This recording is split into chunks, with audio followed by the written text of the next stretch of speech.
जय हिंद, नमस्कार दोस्तों। आज की यह क्लास बहुत ज्यादा इंपॉर्टेंट होने वाली है क्योंकि आज हम डिस्कस करेंगे जो प्रश्न ट्रिपल सी की परीक्षा में हर बार देखने को मिलते हैं। ऐसे 50 प्लस मोस्ट इंपॉर्टेंट क्वेश्चन का कलेक्शन आप सभी को इस क्लास में मिलेगा, तो इस क्लास को लास्ट तक आप जरूर देख लीजिएगा। और आपके पास अभी समय है, ट्रिपल सी की महामैराथन क्लास को जरूर देख लीजिएगा। आप देख के जाएंगे और एग्जाम के बाद बताएंगे कि हाँ सर, इससे बहुत सारे क्वेश्चंस हमारे एग्जाम में आए थे। हर बार आते हैं एग्जाम में उससे क्वेश्चंस, तो उसे आप जरूर देख लीजिएगा। और जिन्हें भी ई बुक की आवश्यकता है, ई बुक से पढ़ना है, वीडियो के नीचे डिस्क्रिप्शन में लिंक है, वहां से आप डाउनलोड करके अपनी तैयारी को और भी बेहतर बना सकते हो। तो टाइम वेस्ट न करते हुए चलिए शुरू करते हैं आज की ये क्लास, क्योंकि सीधी बात, नो बकवास, यही है अब एक्सेल की class. Let's begin in this topic.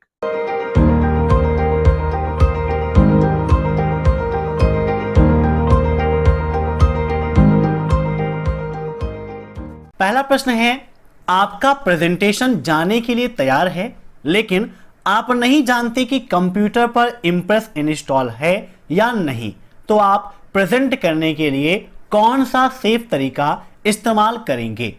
इन सभी प्रश्नों को आप सभी लोग मॉक टेस्ट के रूप में लेते रहिए और कमेंट बॉक्स में आंसर देते रहिए। वीडियो के लास्ट में आप जरूर बताइएगा कि आपके कितने क्वेश्चन सही हुए हैं। अब यहां पर बात की गई है प्रेजेंटेशन की। मीन्स अगर आपका प्रेजेंटेशन रेडी है लेकिन आपको यह नहीं पता है कि आपके कंप्यूटर पर इंप्रेस इंस्टॉल है या फिर नहीं है, तो आप क्या करेंगे। Setup your presentation to be browser edge cache. अपनी प्रस्तुति को कियोस्क के रूप में, ब्राउजर के रूप में सेट करेंगे। Use the pack and go wizard. Pack और गो विजार्ड का उपयोग करेंगे। ऑल ऑफ द ऑप्शन, या फिर अपनी प्रेजेंटेशन को वेब पेज के रूप में सेव करेंगे। क्या होगा इसका राइट आंसर? तो इसका राइट आंसर हो जाएगा option second, use the pack and go wizard. ठीक है ना, ऑप्शन बी इज राइट। अब नेक्स्ट, आईआरसीटीसी ने किस कंपनी के साथ मिलकर इंटरनेट टिकट प्रणाली की शुरुआत की थी? बताइए। Internet ticketing system, CRIS, B CRIS, A और बी दोनों, या इनमें से कोई नहीं। ट्रिपल सी एग्जाम में आईआरसीटीसी का फुल फॉर्म भी पूछा जाता है। वर्तमान समय में इसके माध्यम से आप ट्रेन से संबंधित सारी इंफॉर्मेशन प्राप्त कर सकते हैं। रिजर्वेशन करना चाहते हैं तो आप कर सकते हैं। टाइमिंग चेक करना है, कौन सी ट्रेन कैंसिल है, कौन सी चल रही है, किसमें कितनी सीटें उपलब्ध हैं, सारी इंफॉर्मेशन आपको रेलवे से संबंधित यहां पर मिल जाएगी। फुल फॉर्म होता है Indian railway catering and tourism corporation, और इसका राइट आंसर हो जाएगा ऑप्शन फर्स्ट, क्रिस के साथ में मिलकर इसने इंटरनेट टिकटिंग प्रणाली की शुरुआत की थी। अब नेक्स्ट, यूएसएसडी को निम्नलिखित में से किसके द्वारा लॉन्च किया गया था? यूएसएसडी फुल फॉर्म होता है unstructured supplementary service data. Note कर लीजिएगा, काफी इंपॉर्टेंट है। ऑप्शंस हैं RBI, union bank of India, bank of India, या फिर एसबीआई। तो यूएसएसडी सेवा की शुरुआत की थी यूनियन बैंक ऑफ इंडिया ने। अब यूएसएसडी के द्वारा पर कस्टमर कितने रुपए का ट्रांजैक्शन कर सकते हैं, यह प्रश्न भी ट्रिपल सी एग्जाम में काफी पूछा जाता है। तो इसके माध्यम से 5,000 रुपए पर कस्टमर आप सेंड कर सकते हैं। यूएसएसडी सेवा का लाभ उठाने के लिए किस कोड का उपयोग करते हैं, यह क्वेश्चन भी एग्जाम में बहुत ज्यादा पूछा जाता है। तो *99# का उपयोग करते हैं। जब भी कोई टॉपिक आता है मैं एक्सप्लेन करके इसीलिए आपको समझा रहा हूं, ताकि आपको रिवाइज हो जाए और माइंड में बिल्कुल सेट हो जाए। अब नेक्स्ट, .नेट किस प्रकार का डोमेन है? नेशनल, संगठन, कंपनी, या फिर नेटवर्क? बताइए, .नेट किसको रिप्रेजेंट करता है? तो इसका राइट आंसर हो जाएगा ऑप्शन डी, नेटवर्क को रिप्रेजेंट करने का काम करता है .नेट। जैसे .com आता है तो .com कॉमर्शियल मीन्स ये आपके विज्ञापन क्षेत्र में है, ठीक है ना, जो आपका व्यवसायिक क्षेत्र है उस क्षेत्र से संबंधित है .com। अगर किसी भी वेबसाइट में आप देखते हैं लास्ट में .org है, मीन्स वह एक संगठन, एक ऑर्गेनाइजेशन को रिप्रेजेंट करता है। अगर लास्ट में .mil है तो यह सैन्य से संबंधित है। अगर लास्ट में .fn है तो ये क्या है, फनी वेबसाइट्स हैं। तो इस प्रकार से डोमेन नेम है होते हैं। अब नेक्स्ट, क्यूआर कोड संपर्क रहित रूप में कार्य करता है? ट्रू या फॉल्स बताइए। क्या क्यूआर कोड संपर्क रहित होता है? संपर्क रहित का मतलब हो गया कि जिसमें कोई भी कांटेक्ट ना हो। तो बिल्कुल सही बात है, बिना हम कांटेक्ट मींस उसे हमें छूना नहीं पड़ता है, हम दूर से स्कैन कर लेते हैं, आपस में संपर्क हमें नहीं कराना पड़ता है और वो क्यूआर कोड को रीड करके और आसानी से अपना पूरा वर्क कर लेता है। तो बिल्कुल सही बात है, कोई भी दिक्कत नहीं है, ये संपर्क रहित होता है। अब नेक्स्ट, 4 परिदृश्य हैं। देयर आर 4 सीनरी इन सर्वर में, आईपी में, डोमेन्स में या ईमेल्स में, बताइए। काफी इंपॉर्टेंट क्वेश्चन है, तो इसका राइट आंसर हो जाएगा ऑप्शन 4, ईमेल में 4 परिदृश्य होते हैं। अब नेक्स्ट, एसईओ में ओ का क्या अर्थ है? ऑप्टिकल, ऑप्टिमाइजेशन, ऑब्जर्व या ऑपरेटिंग। एसईओ का फुल फॉर्म ट्रिपल एग्जाम में काफी पूछा जाता है। तो एसईओ का full form search engine optimisation होता है और यहां पर अब देखें तो ओ किसको रिप्रेजेंट कर रहा है? ओ आपका ऑप्टिमाइजेशन को रिप्रेजेंट करता है, क्योंकि इसका full form search engine optimisation होता है जो आपके कंटेंट को वेब पर मैनेज करने का काम करता है, सर्च इंजन पर मैनेज करके आपको आगे बढ़ाने का काम करता है। अब नेक्स्ट, क्या होगा यदि आप पहली और दूसरी स्लाइड को सिलेक्ट करते हैं और फिर आप होम टैब के स्लाइड ग्रुप में नए स्लाइड बटन पर क्लिक करते हैं? कई सारे क्वेश्चंस आपको ऐसे ही मिल जाते हैं जो थोड़ा सा लॉजिकल हैं, थोड़ा सा बड़े हो जाते हैं, तो इसको आपको ध्यान से समझना है। यहां पर कहा गया है कि अगर जैसे आपका प्रेजेंटेशन है, वहां पर पहली स्लाइड और दूसरी स्लाइड दोनों को आप सेलेक्ट कर ले रहे हैं और फिर न्यू स्लाइड पर आप क्लिक करेंगे तो क्या होगा? प्रेजेंटेशन में पहली स्लाइड के रूप में एक नई स्लाइड इंसर्ट हो जाएगी, प्रेजेंटेशन में दूसरी स्लाइड के रूप में एक नई स्लाइड इंसर्ट हो जाएगी, प्रेजेंटेशन में तीसरी स्लाइड के रूप में नई स्लाइड इंसर्ट होगी, या फिर इसमें से कुछ भी नहीं होगा। तो देखिए, पहले और दूसरे को आपने सेलेक्ट किया है, उसके बाद न्यू स्लाइड आप लेंगे तो प्रेजेंटेशन में तीसरी स्लाइड के रूप में एक नई स्लाइड आपकी इंसर्ट हो जाएगी। याद रखिएगा, ऑप्शन सी इज राइट, ठीक है ना। अब नेक्स्ट, जब आप उन पर काम कर रहे होते हैं तो लिब्रे ऑफिस कैल्क स्वचालित रूप से आपकी स्प्रेडशीट को अस्थायी स्थान पर सहेजता है। यदि आप अपने परिवर्तनों को सहेजना भूल जाते हैं या यदि कैल्क क्रैश हो जाता है तो आप स्वतः पुनर्प्राप्ति का उपयोग करके फाइल को पुनर्स्थापित कर सकते हैं। बहुत बढ़िया क्वेश्चन आपका, थोड़ा सा लॉन्ग जरूर है लेकिन काफी इंपॉर्टेंट क्वेश्चन है और ऐसे ही कई सारे क्वेश्चंस आपको मिल जाते हैं जिसे पढ़ने के बाद आप पहले ही हार मान लेते हैं और गलत करके आ जाते हैं। क्वेश्चन को ध्यान से पढ़िए।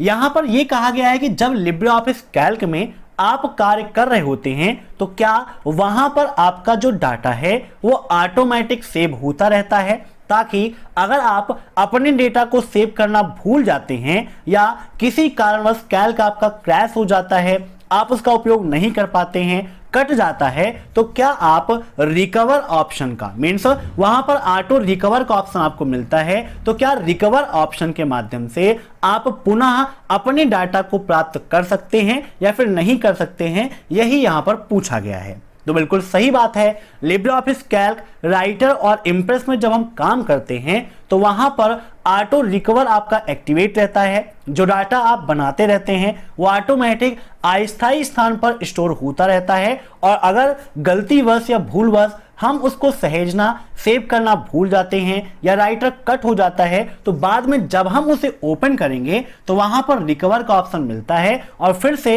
हम अपने डॉक्यूमेंट या स्प्रेडशीट को रिकवर कर सकते हैं। बिल्कुल सही बात है, ऑप्शन फर्स्ट इज राइट। अब नेक्स्ट, क्या हम बिना सब्जेक्ट के ईमेल भेज सकते हैं? 2 टाइम्स, नो, नेवर या फिर यस। तो बिल्कुल सही बात है, बिना सब्जेक्ट के हम मेल भेज सकते हैं, लेकिन सब्जेक्ट लिखना हमारे लिए जरूरी होता है। हमें सब्जेक्ट को लिखना चाहिए। जैसे कोई मेल आप हमारे पास भेज रहे हो, अगर आप सब्जेक्ट लिखे रहेंगे तो मेल में क्या आपने भेजा है वो समझने में आसानी होगी, हमारा समय बचेगा। वैसे आप किसी को भी कोई लेटर भेजते हैं, कोई एप्लीकेशन भेजते हैं, कोई मेल भेजते हैं तो सब्जेक्ट आपको लिखना चाहिए, बाकी बिना सब्जेक्ट के भी आप मेल भेज सकते हैं, कोई भी दिक्कत नहीं है। बस जिसको भी मेल भेजना है वो कॉन्टेक्ट आपको डालना होगा, मीन्स उसकी ईमेल एड्रेस आपको देना कंपलसरी है। अब नेक्स्ट, इंसाइक्लोपीडिया के लिए निम्न में से कौन सी साइट सर्वोत्तम है? विकिपीडिया, याहू, गूगल या फिर आस्क, बताइए। इंसाइक्लोपीडिया के लिए कौन सी वेबसाइट सर्वोत्तम है? तो इसका राइट आंसर हो जाएगा ऑप्शन फर्स्ट, विकिपीडिया आपका इस कार्य के लिए सर्वोत्तम है। अब नेक्स्ट, ओएसआई मॉडल में ट्रांसपोर्ट लेयर किसके बीच में कार्य करती है? नेटवर्क सेशन के बीच में, नेटवर्क एप्लीकेशन के बीच में, नेटवर्क प्रेजेंटेशन के बीच में या डाटा लिंक ट्रांसपोर्ट के बीच में? बताइए, ओएसआई मॉडल में ट्रांसपोर्ट लेयर किस लेयर के बीच में काम करती है? ओएसआई मॉडल में टोटल 7 लेयर होती हैं। ट्रिपल सी एग्जाम में क्वेश्चन पूछा आता है और मैंने आपको बताया भी है कि ओएसआई मॉडल में टोटल 7 लेयर होती हैं, उनको एक सीक्वेंस से याद रखना है। तो इसके लिए मैंने आपको ट्रिक भी बताई है, फिर से रिवाइज कर देते हैं। ट्रिक क्या है? प्यारे दोस्त नीलेश, तुम्हारी शादी पर आऊंगा। नोट कर लीजिएगा, प्यारे दोस्त नीलेश, तुम्हारी शादी पर आऊंगा। ये ट्रिक है, इसके माध्यम से ओएसआई मॉडल की 7 लेयर को आप एक सीक्वेंस से याद कर सकते हो। पी से फिजिकल लेयर, डी से डाटा लिंक लेयर, एन से नेटवर्क लेयर, टी से ट्रांसपोर्ट लेयर, एस से सेशन लेयर, पी से प्रेजेंटेशन लेयर और ए से एप्लीकेशन लेयर होता है। अब यहां पर पूछा है कि ट्रांसपोर्ट लेयर किसके बीच में है, तो देखिए किसके बीच में है? नेटवर्क और सेशन के बीच में है। तो इसका राइट आंसर क्या हो जाएगा? Option first, network session. ठीक है ना, याद रखिएगा। अब नेक्स्ट, मोबाइल उपकरणों की आवश्यक विशेषताएं क्या हैं? Battery powered, beautiful, compact in size या लाइट वेट? बताइए, मोबाइल उपकरणों की आवश्यक विशेषता क्या है? तो देखिए, सबसे जरूरी जो विशेषता है वो बैटरी पावर। एक बार आपका मोबाइल ब्यूटीफुल नहीं रहेगा तब भी आपका काम हो जाएगा, साइज उसकी आपके अनुसार नहीं रहेगी तब भी आप काम चला सकते हैं, लाइट वेट मीन्स हल्का नहीं रहेगा, भारी रहेगा तब भी आपका कार्य चल जाएगा। लेकिन बैटरी पावर नहीं रहेगा तो बंद मोबाइल लेकर आप क्या करेंगे? सिर्फ घूमना थोड़ी ना है कि दिखाना हमारे पास मोबाइल है। इसीलिए सबसे कंपलसरी यहां पर क्या है? Battery power. ठीक है ना। अब नेक्स्ट, यूनिवैक का फुल फॉर्म क्या है? Universal automatic calculator, universal automatic computer, unified automatic computer या इनमें से कोई नहीं? बताइए, यूनिवैक का फुल फॉर्म क्या है? तो यूनिवैक का फुल फॉर्म होता है universal automatic computer. Option B is right. अब नेक्स्ट, इक्वल एवरेज 4, 3, 2, 5 का मान क्या होगा? 3, 3.5, 7 या फिर इरर? एवरेज फार्मूला क्या करता है? औसत निकालने का कार्य करता है। जैसे आपसे कहा जाए कि आप औसत निकालिए, यहां पर 4, 3, 2, 5, 4, 3, 2 और 5 इनका एवरेज आपको निकालना है। एवरेज निकालने के लिए सबसे सिंपल सा फंडा है, जिसका भी एवरेज निकालना है आप उसको टोटल कर लीजिए और टोटल करने के बाद टोटल नंबर जितने हैं उससे डिवाइड कर दीजिए, आपका एवरेज आ जाएगा। अब यहां इसका एवरेज निकालना है तो 4, 3, 2, 5 ब्रैकेट बंद और इंटर कर देंगे तो यहां पर राइट आंसर कितना आ गया? 3.5। ऐसे ही किसी का भी एवरेज निकालना है तो आप क्या करेंगे? 4 + 3 + 2 + 5 मीन्स जो भी नंबर दिए गए हैं सबको आप जोड़ लीजिए। कितना आ गया? 14 आ गया। अब काउंट करिए कितने नंबर यहां पर हैं? 1, 2, 3 और 4 नंबर हैं। तो क्या करना है? जो आपका टोटल आया है उसको आप डिवाइड कर देंगे, जितना टोटल नंबर आया है आपका आंसर मिल जाएगा। तो इस प्रकार से आप एवरेज निकाल सकते हो। तो यहां पर इसका राइट आंसर कितना हो जाएगा? 3.5। Option second is right. अब नेक्स्ट, निम्नलिखित में से किस में कमांड की अधिकतम संख्या पाई जाती है? Drawing tool bar, formatting tool bar, standard tool bar या फिर मेनू बार? क्या होगा इसका राइट आंसर? तो यहां पर इसका राइट आंसर हो जाएगा मीनू बार। मीनू बार में आपको अधिकतम कमांड्स मिल जाती हैं। Option D is right. अब नेक्स्ट, अलीबाबा के ऑनर कौन हैं? डेंसो वेब, जैक मा, जेफ बेजोस या इनमें से कोई नहीं? बताइए। अलीबाबा, अलीबाबा क्या है? आपकी एक ई कॉमर्शियल साइट है और इसके ऑनर हैं Jack Ma. Option second is right. अब नेक्स्ट, निम्नलिखित में से किस हैकिंग में आपको नौकरी की पेशकश की जा सकती है? एथिकल हैकिंग में, साइबर हैकिंग में, रेड हैट हैकर में या इनमें से कोई नहीं? बताइए क्या होगा इसका राइट आंसर। तो यहां पर इसका राइट आंसर हो जाएगा ऑप्शन फर्स्ट। एथिकल हैकिंग में आपको नौकरी की पेशकश की जा सकती है। इसे एक अच्छी हैकिंग माना जाता है। यह हैकिंग आपकी अनुमति से की जाती है और कई बार एथिकल हैकिंग आपके सिस्टम के लिए काफी अच्छी होती है। वहां पर जो एरर्स होती हैं वो हट जाती हैं, आपका सिस्टम सिक्योर भी हो जाता है। ठीक है ना। अब नेक्स्ट, 500 रुपए की नोट का साइज क्या होता है? 600 multiply 150 mm square, 600 multiply 130 mm square, 66 multiply 146 mm square या 66 multiply 135 mm square? Triple C exam में ऐसे क्वेश्चंस काफी पूछे जाते हैं, इसीलिए जो ई बुक हमने बनाई है उसमें कंप्लीट पैकेज आपको करेंसी का भी दिया गया है कि किस करेंसी का साइज क्या है, उसका कलर क्या है या फिर उसमें किसका फिगर बना हुआ है, ये सब कुछ आपको दिया गया है। तो यहां पर इसका राइट आंसर हो जाएगा option first 66 multiply 150 mm square. अब next, which of the following comes in the category of first browser? निम्न में से कौन ब्राउजर में सबसे टॉप पे आता है? मीन्स ऐसी कैटेगरी की पहला ब्राउजर है। Mosaic, Netscape navigator, internet explorer या फिर नेक्सस? वैसे आप देखते हैं तो पहला वेब ब्राउजर www को माना जाता है और अगर पूछता है आपके एग्जाम में कि पहला ग्राफिकल वेब ब्राउजर कौन सा है तो मोजाइक आपका पहला ग्राफिकल वेब ब्राउजर है, लेकिन यहां पर इसका राइट आंसर हो जाएगा नेक्सस।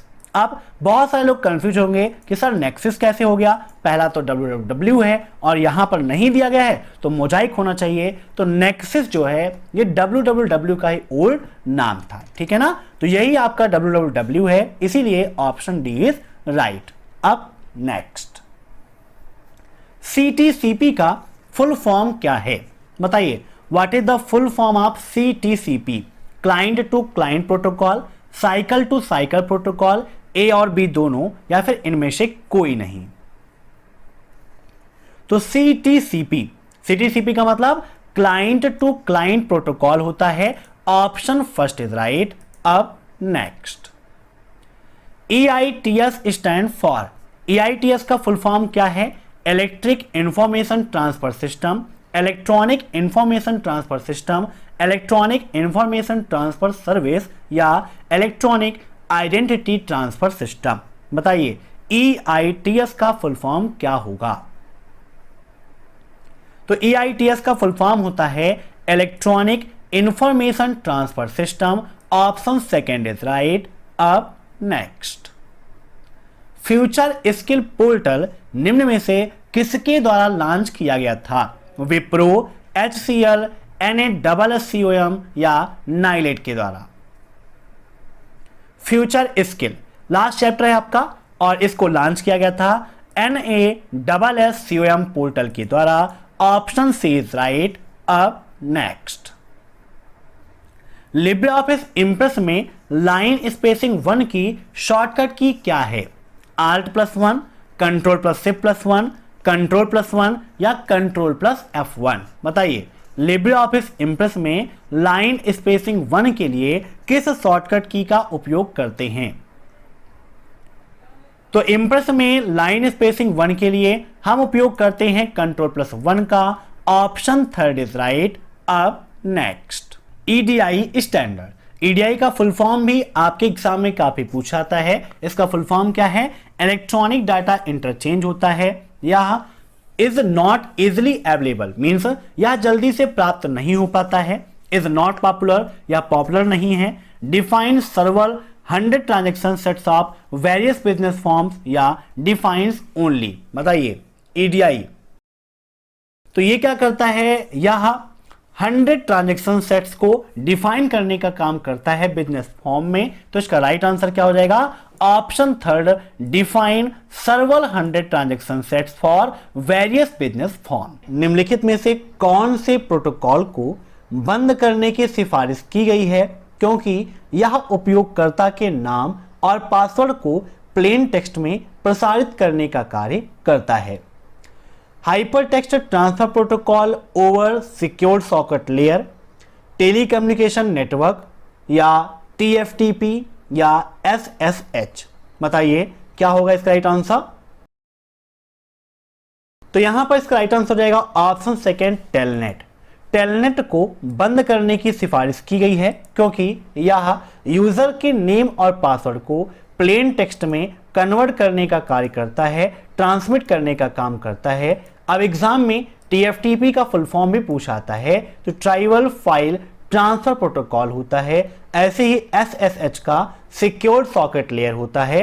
अब नेक्स्ट, लिब्रियोफिस राइटर के टूल्स मेनू में निम्नलिखित में से कौन सा विकल्प नहीं है, ड्राइंग, एडिट, फाइंड या फिर एरोज।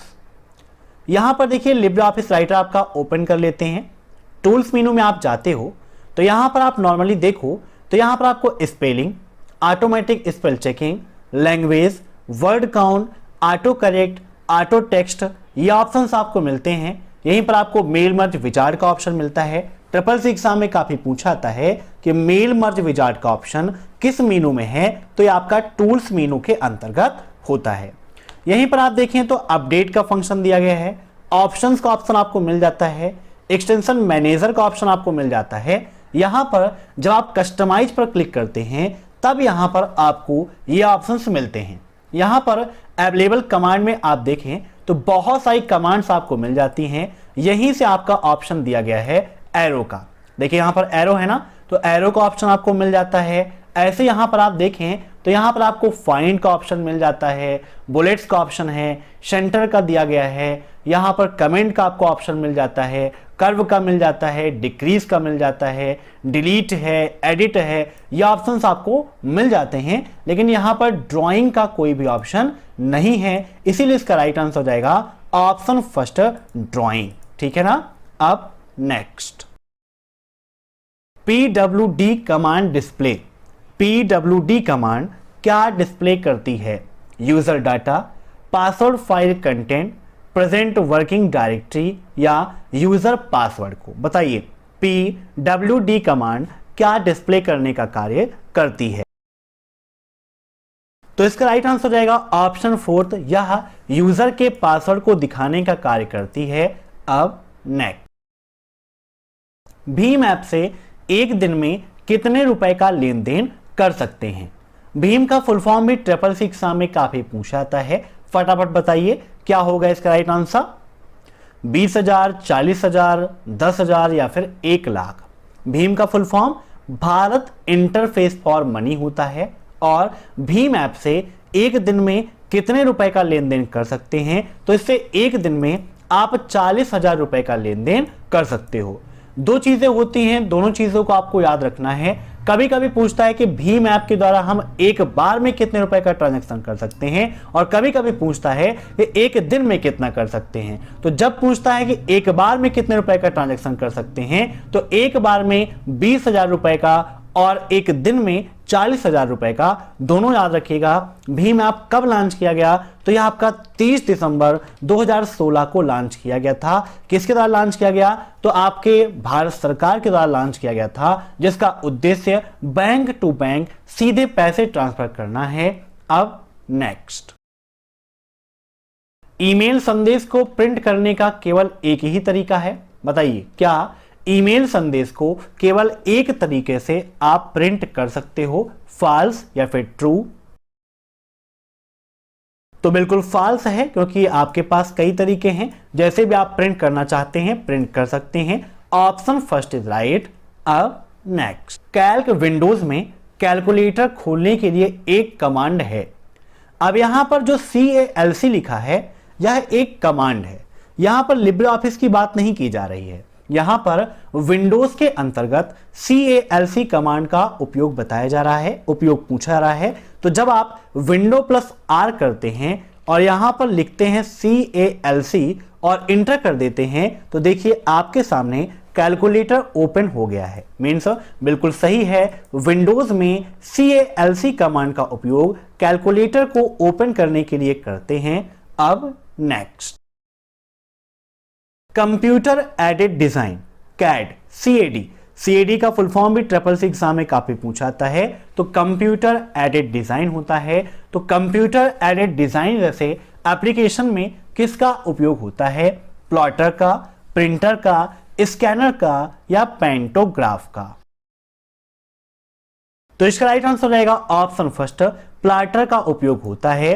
अब नेक्स्ट, चार्ट को संपादित करने के लिए निम्नलिखित में से किसका अनुकरण किया जाता है? मीन्स अगर हम किसी भी चार्ट को एडिट करना चाहते हैं तो उसके लिए क्या करेंगे? Click on the triple chart object, means chart object पर हम 3 टाइम्स क्लिक करेंगे।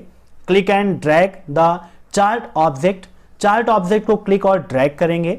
डबल क्लिक करेंगे चार्ट ऑब्जेक्ट पर या फिर एक सिंगल क्लिक करेंगे चार्ट ऑब्जेक्ट पर।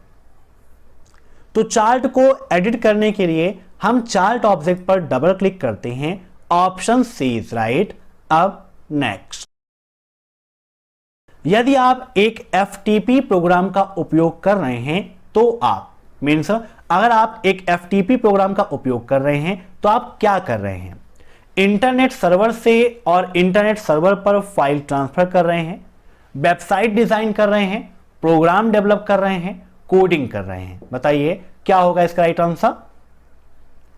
यदि हम एक FTP प्रोग्राम का उपयोग कर रहे हैं तो इसका मतलब क्या हो गया कि इंटरनेट सर्वर से इंटरनेट सर्वर पर फाइल का ट्रांसफर कर रहे हैं। Option first is right. अब नेक्स्ट, URL का अधिकतम साइज क्या होता है? What is the maximum size of URL? 256, 1024, 2048 या 512? URL का फुल फॉर्म क्या होता है? तो यूनिफॉर्म रिसोर्स लोकेटर होता है URL का फुल फॉर्म। और URL का मैक्सिमम साइज कितना होता है? तो ये हो जाएगा आपका 2048, ठीक है ना? ऑप्शन थर्ड इज राइट, याद रखिएगा। अब नेक्स्ट, क्लास D मल्टीटास्किंग के लिए प्रयोग किया जाता है। बताइए क्या क्लास D का उपयोग मल्टीटास्किंग के लिए करते हैं? फॉल्स या फिर ट्रू? तो बिल्कुल सही है, ऑप्शन सेकेंड इज राइट। अब next, what is VPN? VPN क्या है? Virtual public network, virtual private network, virtual primary network या वर्चुअल प्रिंट नेटवर्क? फटाफट बताइए VPN का फुल फॉर्म क्या है? तो VPN का फुल फॉर्म क्या है? Virtual private network. Option second is right. अब नेक्स्ट, डेटा को आरोही व अवरोही क्रम में व्यवस्थित करने के लिए किस विकल्प का उपयोग किया जाएगा? बताइए, data subtotal, data form, data sort या फिर डाटा टेबल? बताइए डेटा को आरोही या अवरोही क्रम में व्यवस्थित करने के लिए किस विकल्प का उपयोग करेंगे? तो यहां पर इसका राइट आंसर रहेगा ऑप्शन सी, डाटा सॉर्ट का। मीन्स डाटा मेनू पर क्लिक करके सॉर्ट फंक्शन का उपयोग करके डेटा को असेंडिंग या डिसेंडिंग क्रम में हम व्यवस्थित कर सकते हैं। एक क्वेश्चन SSC एग्जाम में यह पूछाता है कि डेटा को असेंडिंग या डिसेंडिंग में करने के लिए किसका उपयोग करते हैं, किस फंक्शन का उपयोग करते हैं? तो उसे बोलते हैं सॉर्ट करना, ठीक है ना? सॉर्टिंग फंक्शन का उपयोग करते हैं। अब नेक्स्ट, बताइए मेस्ट्रो कार्ड में कार्ड नंबर जो होता है उसमें कितने डिजिट होते हैं? 20, 18, 21 या फिर 19? तो यह 19 अंकों का कार्ड होता है। Option D is right. अब next, what is the full name of GNU? GNU का फुल नेम क्या है? Graphics not unique, none of these, graphical not unix या GNUs नॉट यूनिक्स? बताइए GNU का फुल फॉर्म क्या है? तो GNU का फुल फॉर्म होता है GNU's not Unix. Option D is right. अब नेक्स्ट, निम्नलिखित में से कौन सा एक वैलिड विंडोज डेस्कटॉप पेन नहीं है? टास्क बार, मेनू बार, क्विक लॉन्च टूल बार या फिर सिस्टम ट्रे? कौन सा एक वैलिड विंडोज डेस्कटॉप पेन नहीं है? तो यहां पर इसका राइट आंसर हो जाएगा ऑप्शन बी, मेनू बार आपका एक वैलिड विंडोज डेस्कटॉप पेन नहीं है। अब नेक्स्ट, ई वॉलेट किन घटकों का सही संयोजन है? सॉफ्टवेयर हार्डवेयर का, सॉफ्टवेयर एंड इंफॉर्मेशन का, हार्डवेयर एंड इंटरनेट का या हार्डवेयर एंड इंफॉर्मेशन का? ई वॉलेट क्या है? आपके सॉफ्टवेयर हैं, आप सभी जानते हैं। तो यहां पर हार्डवेयर का कोई भी कम्युनिकेशन नहीं है। अब ये अलग की बात है कि कोई ना कोई हार्डवेयर आपको चाहिए जिसके अंतर्गत वो सॉफ्टवेयर हो, क्योंकि बिना हार्डवेयर के कोई सॉफ्टवेयर नहीं है और बिना सॉफ्टवेयर के किसी हार्डवेयर का भी कोई मतलब नहीं है। दोनों एक दूसरे के पूरक हैं। तो यहां पर बात की गई है ई वॉलेट की। तो ई वॉलेट क्या है? सॉफ्टवेयर और इंफॉर्मेशन, इनका सही संयोजन होता है। Option second is right. अब नेक्स्ट, विंडोज एक्सपी एक यूजर फ्रेंडली ऑपरेटिंग सिस्टम है। यूजर फ्रेंडली ऑपरेटिंग सिस्टम का मतलब होता है ऐसा ऑपरेटिंग सिस्टम जो काफी आसान हो, चलाने में कोई दिक्कत ना हो, हम सभी आसानी से उपयोग कर सकें, उसी को बोलते हैं यूजर फ्रेंडली ऑपरेटिंग सिस्टम। तो जब विंडोज मींस माइक्रोसॉफ्ट कंपनी ने विंडोज एक्सपी को लॉन्च किया था तो उस समय यह सबसे फेमस हुआ था, उपयोग में काफी आसान था, लोगों को काफी आकर्षक लगा, इसीलिए इसको यूजर फ्रेंडली ऑपरेटिंग सिस्टम कहा जाता है। बिल्कुल सही है, ऑप्शन फर्स्ट इज राइट। अब नेक्स्ट, निम्नलिखित में से कौन से मींस कॉर्सिया और यूडीमी क्या है? वेब सर्वर हैं, इनमें से कोई नहीं है, एक ई लर्निंग प्लेटफॉर्म है या वेब ब्राउजर है? ऐसे क्वेश्चन एग्जाम में काफी देखने को मिल जाते हैं। तो बताइए फटाफट क्या होगा इसका राइट आंसर? तो यहां पर इसका राइट आंसर हो जाएगा ऑप्शन सी। ये क्या है? आपके ई लर्निंग प्लेटफॉर्म है। अब नेक्स्ट, पीएचपी से संबंधित इनमें से कौन सी कंपनी एप्लीकेशन सॉफ्टवेयर के विकास और सरकार को असिस्ट करने के लिए उत्तरदायी है? MEA, GOL, TCS या इनमें से कोई नहीं? बताइए क्या होगा इसका राइट आंसर? पीएचपी से संबंधित TCS ऐसी कंपनी है जो एप्लीकेशन सॉफ्टवेयर के विकास और सरकार को असिस्ट करने के लिए उत्तरदायी है। Option third is right. अब नेक्स्ट, PNR स्थिति के माध्यम से उपयोगकर्ता के लिए उपलब्ध नहीं है। मीन्स PNR स्थिति के माध्यम में निम्न में से कौन सी चीज है जो यूजर के लिए अनअवेलेबल है? उमंग, क्रिस, IRCTC या रेल सारथी? तो यहां पर अगर आप ध्यान से देखें तो रेल सारथी, IRCTC, क्रिस, ये तीनों आपकी रेलवे से संबंधित है, क्योंकि IRCTC या फिर रेलवे की बात करें तो क्रिस के साथ मिलकर ही उसने क्या किया था? रिजर्वेशन प्रणाली की शुरुआत की थी। लेकिन उमंग ऐप का PNR स्थिति से कोई मतलब नहीं है। तो बिल्कुल सही है, option first is right. Umang app क्या है? डिजिटल इंडिया की पहल का एक हिस्सा है।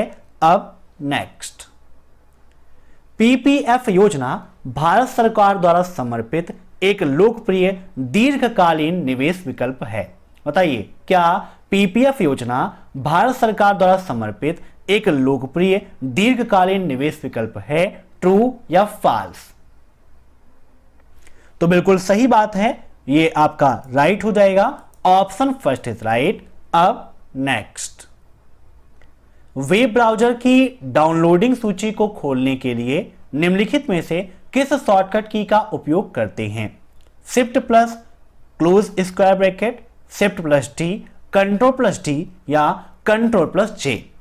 मीन्स जो भी आप वेब ब्राउजर उपयोग कर रहे हैं, जैसे आप गूगल क्रोम का उपयोग कर रहे हैं और वहां पर आप डाउनलोडिंग लिस्ट जो आपने डाउनलोड्स किया है उसको ओपन करना चाहते हैं, तो उसके लिए किसका उपयोग करेंगे? तो इसका राइट आंसर हो जाएगा ऑप्शन डी, कंट्रोल प्लस जे का उपयोग करते हैं डाउनलोडिंग लिस्ट को ओपन करने के लिए। अब नेक्स्ट, यूनिक्स में कौन सी सिस्टम कॉल नई प्रक्रिया बनाता है? फॉर्क, क्रिएट, न्यू या फिर इनमें से कोई नहीं? मोस्ट इंपॉर्टेंट क्वेश्चन है आज का। बताइए यूनिक्स में कौन सी सिस्टम कॉल नई प्रक्रिया बनाता है?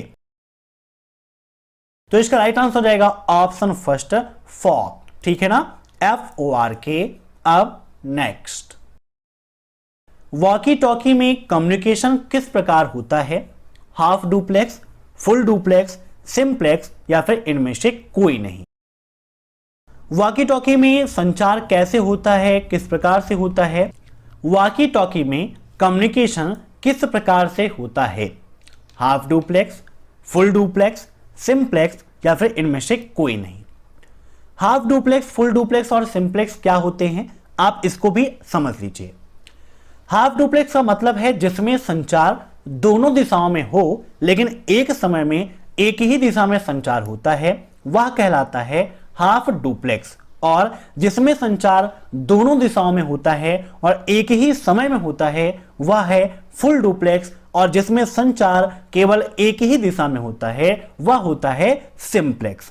तो यहां पर बात की गई है वॉकी टॉकी की, तो इसमें हाफ डुप्लेक्स होता है क्योंकि इसमें एक समय में एक ही दिशा में संचार होता है, इसीलिए इससे बात करने के बाद लास्ट में ओवर एंड आउट बोल। तो मैं आशा करता हूं कि आज की यह क्लास आप सभी लोगों को पसंद आई होगी। दोस्तों, कल के क्लास में हम 50 मोस्ट इंपॉर्टेंट क्वेश्चंस आपके साथ डिस्कस करेंगे, तो इस क्लास को देखना मत भूलिएगा शाम 8 बजे।